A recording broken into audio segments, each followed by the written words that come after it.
Өмір психологиясы каналыма қош келдіңіз. Қазақша каналды қолдап тіркеліп кетіңіз. Рахмет. Чеховтың бір әңгімесі бар, онда бір әйел күйеуін сүймегені туралы баяндалады.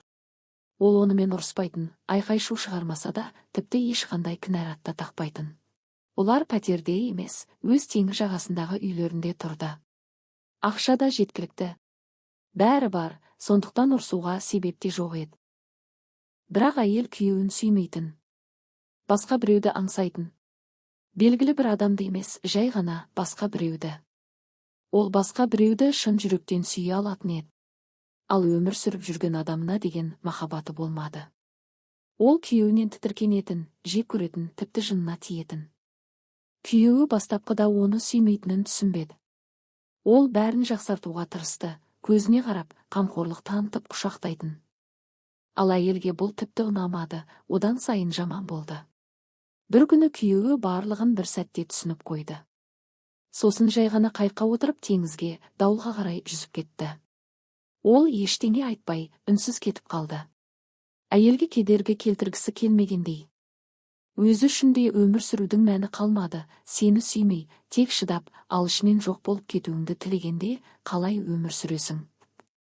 Сені жоқ қылғысы келсе, не теңізге батып кетуіңді қаласа. Қайық дауылда жоғалып кеткенде, әйел кенеттен айқайлап, қайтшы. Қайт! Деп жылап жіберді.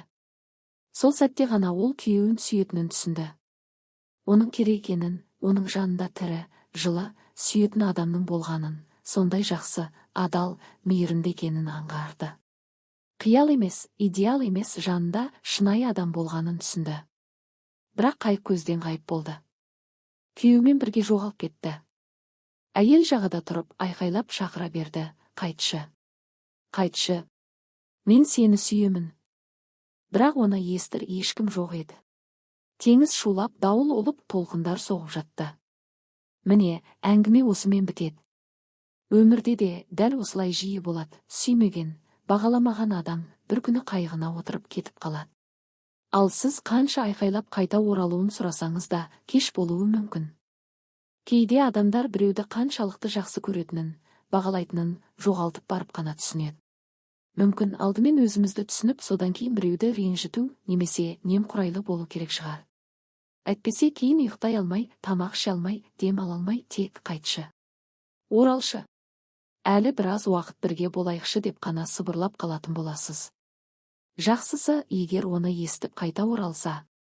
Бірақ әрдайым олай бола бермейді. Каналыма тіркелуді ұмытпаңыз.